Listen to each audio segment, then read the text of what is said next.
Cześć, z tej strony Radek. W dzisiejszym odcinku opowiem 9. część ciekawostek związanych z drogami w Polsce. Tak jak poprzednio, będę omawiał jedną ciekawostkę w jednym województwie. W województwie dolnośląskim, w powiecie wrocławskim, przez gminę Kąty Wrocławskie przechodzi droga wojewódzka 346 ze Środy Śląskiej do Oławy. Pomiędzy Krobielowicami a Kątami Wrocławskimi droga w pewnym miejscu ma zaskakujący przebieg. Zamiast iść prosto, to jedziemy tak jakby po spłaszczonej literze S. Jest to spowodowane tym, iż w tym miejscu znajduje się mauzoleum feldmarszałka Blüchera, który zmarł kilkaset metrów od tego miejsca. Droga więc specjalnie omija to miejsce. Feldmarszałek Blücher był znany z tego, iż m.in. pokonał Napoleona w bitwie pod Waterloo. W województwie kujawsko-pomorskim w Grudziądzu znajduje się najdłuższy most drogowo-kolejowy w Polsce.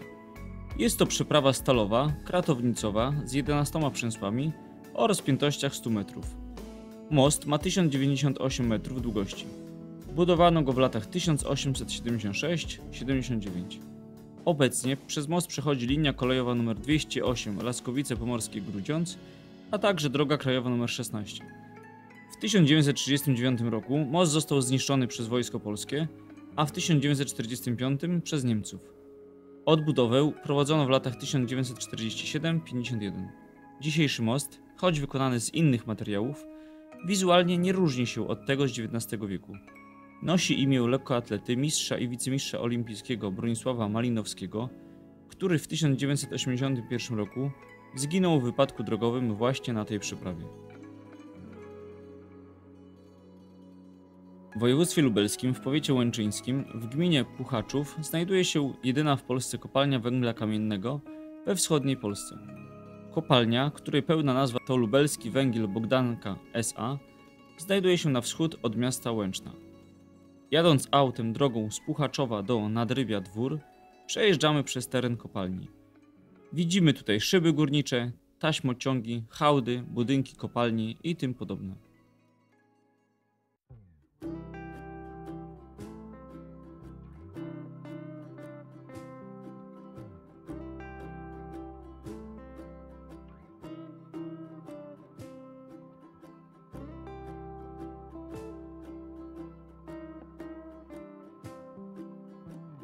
W województwie lubuskim, w powiecie świebodzińskim, w Łagowie znajduje się interesujące miejsce. W samym centrum miejscowości, wzdłuż ulicy Zamkowej, znajduje się sygnalizacja świetlna w zabytkowej Bramie Polskiej. Brama, zwana też Poznańską, jest murowaną szachulcową konstrukcją, jedną z obronnych bram Łagowa, pochodzącą z XV wieku, przebudowana w XVI wieku. Łagów położony jest nad dwoma jeziorami. Jest tam bardzo mało miejsca. Z racji tego, że jest to jedyna droga łącząca prawą z lewą częścią miejscowości, to szczególnie latem tworzą się dość spore korki.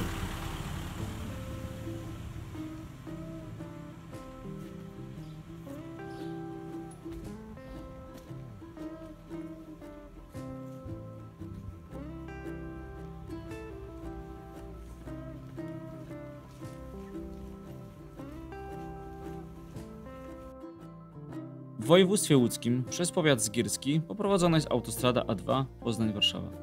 Odcinek pomiędzy węzłami Emilia i Stryków był budowany w latach 2004-2006. Jest to odcinek autostrady, gdzie dwie ostatnie warstwy bitumiczne układano za pomocą kompakt asfaltu. Metoda pozwalała układać warstwę wiążącą oraz ścieralną jednocześnie, a nie, jak to jest normalnie, oddzielnie. Pozwalało to o wiele szybciej skończyć pracę. Żeby stosować tę metodę, potrzebne są dwie otaczarnie. Jedna wytwarza materiał do warstwy wiążącej, a druga do ścieralnej. Pojazdy czekają w kolejce po prawej i lewej stronie. Po jednej pojazdy z jedną warstwą, a w drugiej z drugą. Podajnik raz podaje materiał do zasobnika pierwszego, a za chwilę do drugiego.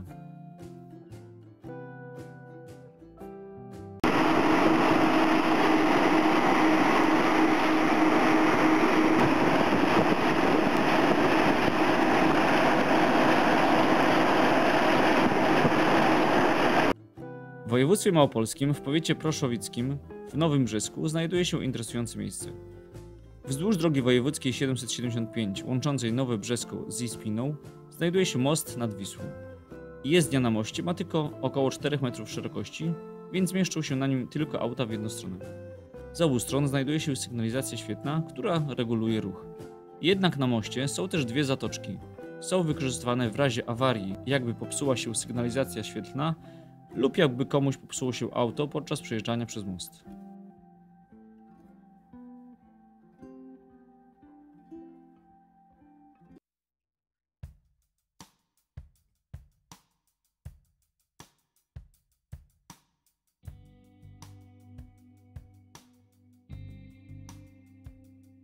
W województwie mazowieckim, w powiecie lipskim, w gminie Ciepielów, leży wieś Antoniów.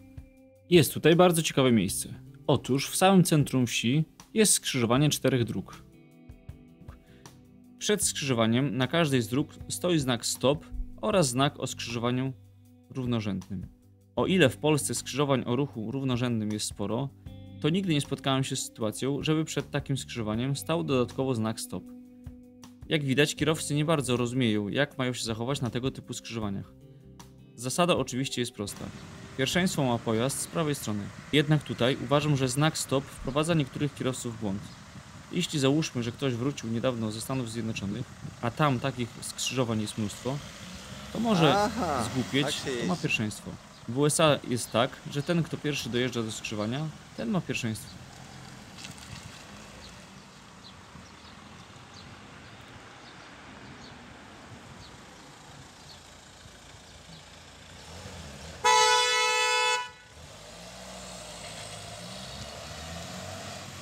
No to ładnie tutaj jeżdżą. W województwie opolskim, w powiecie prudnickim, przez gminę Lubrza przebiega droga wojewódzka 414. Podczas przebudowy zastosowano bardzo nietypowe, ale też ciekawe rozwiązanie. Otóż niedawno zakończył się remont i przebudowa tej drogi. Na pewnym odcinku droga przechodziła pomiędzy drzewami i była wąska. Postanowiono więc zrobić jak gdyby obwodnicę drzew na długości około 2,5 km. Stara droga została przemianowana na ścieżkę rowerową, a nowa droga biegnie kilkanaście metrów na wschód od drzew. Dzięki temu udało się zrobić nową drogę, jak również zachować drzewa.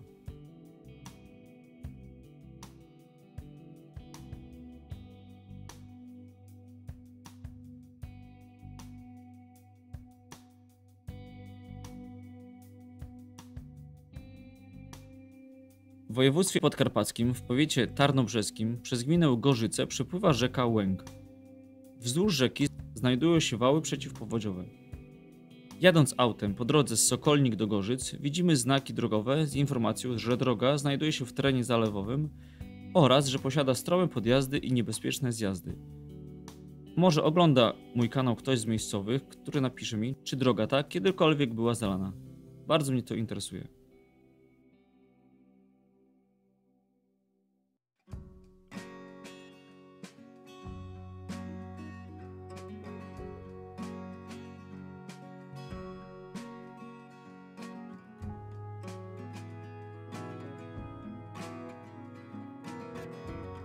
W województwie podlaskim przez Siemiatycze przechodzi droga krajowa nr 19. W samym centrum miasta, na którym miejscowi mówią rondo, po obu stronach znajdują się żywe przystanki autobusowe. Przystanki takie są pierwszymi tego typu rozwiązaniami w Polsce. Z boku przystanków na drewnianej konstrukcji posadzony jest bluszcz, natomiast na górze, po skosie i przed przystankiem rośnie trawa. Uważam, że rozwiązanie takie wygląda dużo lepiej niż zwykły blaszany przystanek, których w Polsce są tysiące. Poza tym polecam odwiedzić Siemiatycze. Film z Siemiatycz wyświetla się w prawym górnym rogu. Miasto ma bardzo dużo do zaoferowania. Wiem to, ponieważ tutaj się urodziłem, aczkolwiek już od 25 lat tu nie mieszkam.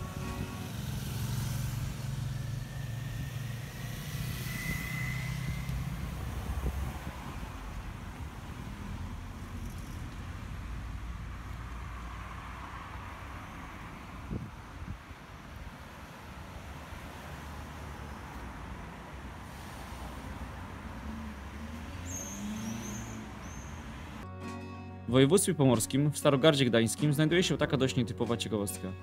Dowiedziałem się o niej z komentarzy. W zachodniej części miasta, niedaleko drogi krajowej nr 22, mieści się szpital. Przy szpitalu znajduje się lądowisko dla śmigłowców sanitarnych na potrzeby szpitalnego oddziału ratunkowego. Przy samym lądowisku jest parking dla samochodów. Podobno zdarza się czasami, że samochód zaparkuje na miejscu lądowiska. Nie potrafię tego zweryfikować, ale kilka osób napisało mi to w komentarzu. Patrząc na film, uważam, że jest to możliwe.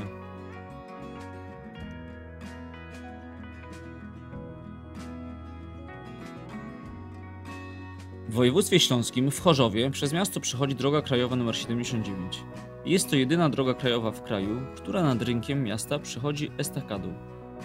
Pomysł jej budowy powstał w połowie lat 70. XX wieku jako odpowiedź na problem wzmożonego ruchu miejskiego oraz towarowego. Estakadę budowano w latach 1976-79. Żeby ją wybudować, wyburzono kilka kamienic. Estakada ma około 400 metrów długości. Pod nią jest m.in. plac rynku, tory tramwajowe, ulice oraz linia kolejowa. Estakada dominuje w przestrzeni rynku, a jej budowa spowodowała utratę jego rekreacyjnej funkcji. Wielokrotnie pojawiały się koncepcje wyburzenia jej, jednak plany nigdy nie doszły do skutku. W latach 2017-2019 trwała rewitalizacja rynku. Obecnie jest to miejsce spotkań mieszkańców.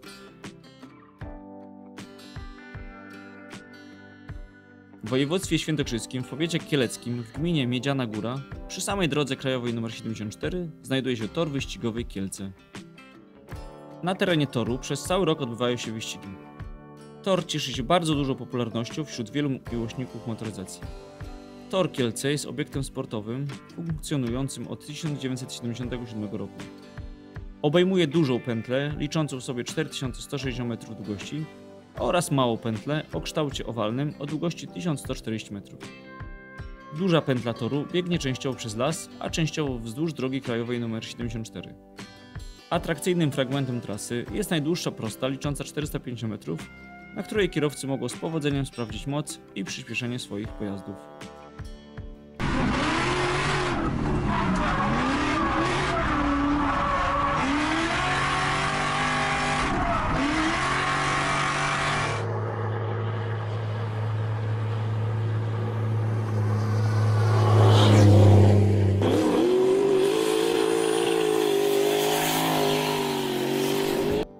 W województwie warmińsko-mazurskim, w powiecie piskim, znajduje się miasto Orzysz. Miasto słynie m.in., że obok niego znajduje się jezioro Śniardwy, czyli największe jezioro w Polsce, oraz jeden z największych poligonów wojskowych w Polsce. Jego powierzchnia to 160 km². Na poligonie często trwają ćwiczenia, w tym ćwiczenia czołgów. Czołgi, żeby tu dotrzeć, jadą koleją z Ełku do Orzysza. W Orzyszu, przy samej drodze krajowej nr 63, znajduje się bocznica kolejowa. Ale bocznica jest po lewej stronie drogi 63, a poligon po prawej.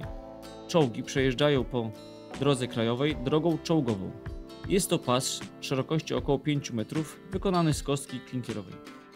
W momencie przejeżdżania czołgów przez drogę, ruch na niej jest wstrzymywany.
W województwie wielkopolskim w gminie Gizałki znajduje się wioska Czołnochów. Wieś leży nad rzeką Prosną. Pomiędzy Czołnochowem a Robakowem znajduje się zabytkowy most drogowo-kolejowy. Na moście, oprócz nawierzchni bitumicznej, widzimy również tory kolejowe. Są to tory nieużywane już niestety jarocińskiej kolejki dojazdowej z Witaszyc do Zagórowa. Linia powstała w latach 1901-1902. Jest to ostatni zachowany fragment torów. Na moście czuć zapach historii. Mega fajne miejsce. Oczywiście szkoda, że takiego widoku już tutaj nigdy nie zobaczymy.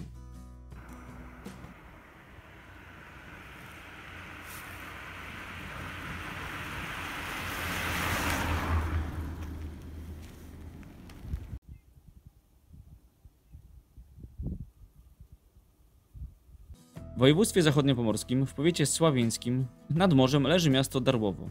Do miasta dociera od strony południowo-wschodniej linia kolejowa nr 418 Sławno-Darłowo.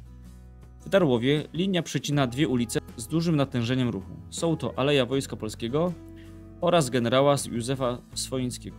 Pociąg zatrzymuje się przed wskaźnikiem W4, wychodzi uprawniony pracownik i zatrzymuje ruch kołowy.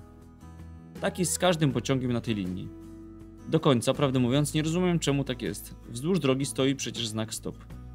Więc dlaczego trzeba dodatkowo wysłać uprawnionego pracownika, który zatrzyma pojazdy? Chociaż jak widać na filmie, nie każdy chyba rozumie, co oznacza znak stop. Przy okazji polecam oglądać kanał kolegi Ziemowita, od którego dostałem ten film. Kolega na swoim kanale ma bardzo ciekawe filmy kolejowe. Wymienione dzisiaj miejsca zostały dodane do mapy z ciekawostkami w Polsce. Są tam pokazane wszystkie miejsca, które dotychczas pojawiły się od pierwszego odcinka. Dzięki Paweł za pomoc. Jeśli w Twojej okolicy są ciekawe miejsca związane z drogami, to napisz proszę w komentarzu. Dziękuję wymienionym osobom za pomoc w realizacji filmu, szczególnie Igorowi. Jeśli spodobał Ci się ten film, zasubskrybuj mój kanał, daj łapkę w górę oraz napisz komentarz, co Ci się podobało lub nie. Dzięki.